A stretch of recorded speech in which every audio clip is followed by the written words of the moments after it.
నేస్తాలు అందరికీ శుభ సాయంత్రం. ఈరోజు మన జాబిలమ్మ చెప్పే కథను వినేద్దామా?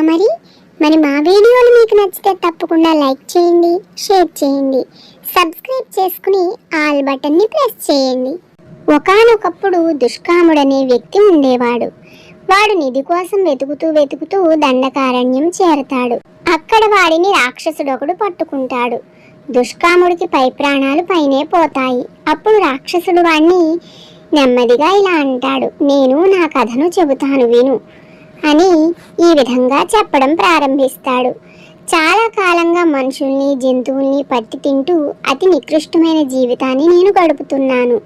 ఒక రోజున ఈ అరణ్యంలో అడుగుపెట్టిన ఒక ఋషీశ్వరుడితో నా గోడు వెళ్ళబెచ్చుకున్నాను. నాకు ఈ రాక్షస జన్మ వద్దని మామూలు పనులు చేసే మనిషి జన్మ కావాలని కోరాను.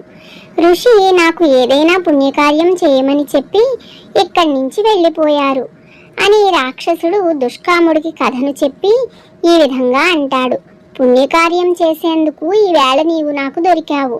నా శక్తి చాలా గొప్పది. నీకు ఏం కావాలో కోరుకో, ఇస్తాను అంటాడు. దుష్కాముడు తన పంట పండిందనుకుని చాలా సంతోషించి నాకు నిధి కావాలి, నిధి ఎక్కడుందో చెప్పు అంటాడు. నిధితో నీకేం పనో చెప్పు, అబద్ధం చెబితే మాత్రం నేను చూపించిన నిధి నీకు కనపడదు అంటాడు రాక్షసుడు.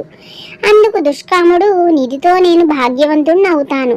ఆ డబ్బుతో కండలు తీరిన వ్యక్తుల్ని పోషించి నా మాటకు ఎదురు చెప్పిన వాళ్ళందరినీ తన్నిస్తాను. నేను ప్రేమించిన విశాలాక్షిని బలవంతంగానైనా సరే పెళ్లి చేసుకుంటాను అంటాడు.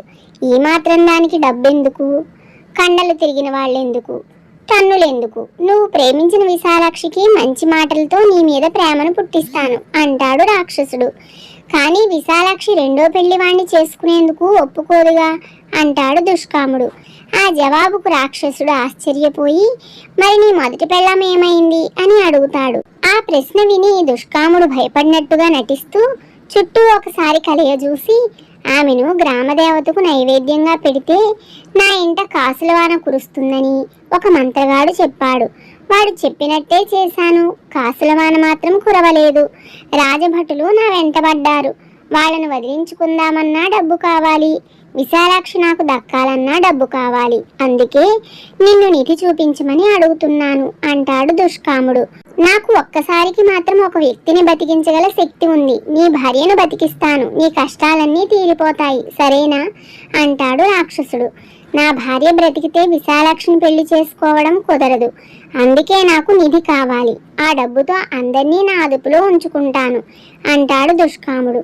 ఓరి దుర్మార్గుడా, నువ్వు మనిషివే గాని నాలాంటి రాక్షసుడి కంటే మూర్ఖుడిగా ఉన్నావు. నిన్ను మంచిగా మార్చాలని నా ప్రయత్నం నేను చేశాను. మంచి మనిషికి సాయపడితేనే నేను పుణ్యకార్యం చేసినట్లు.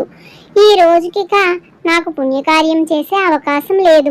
మరొక రోజు కోసం ఎదురు చూస్తూ ఈ రోజుకు నిన్ను మింగి నా ఆకలి తీర్చుకుంటాను అంటూ రాక్షసుడు దుష్కాముణ్ణి నోట్లో వేసుకుని గుటుక్కున మింగుతాడు.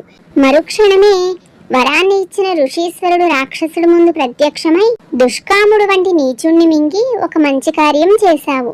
ఆ విధంగా ఇటీవలి కాలంలో నీకు తెలియకుండానే నీవెన్నో పుణ్యకార్యాలు చేశావు. కానీ ఈ రోజు నువ్వు చేసిన పుణ్యకార్యం అన్నింటికంటే గొప్పది. ఇక నీకు రాక్షస జన్మ నుంచి విముక్తి లభించింది. త్వరలోనే నువ్వు మంచి మనిషిగా జన్మించగలవు, ధన్యుడివి అయ్యావు అని చెప్పి ఆశీర్వదించి ఆ ఋషి అంతర్ధానమవుతాడు. రాక్షసుడు నిజంగా రాక్షసుడే అయినా అతని మంచి మనసు అతనికి మంచి పనులు చేసే బుద్ధిని ఇచ్చింది. దుష్కాముడు లాంటి వాళ్ళు మానవులుగా జన్మించిన రాక్షసుల కంటే క్రూరులు. అలాంటి వారికి భగవంతుడు ఏదో ఒక రకంగా శిక్ష విధించక మానడు.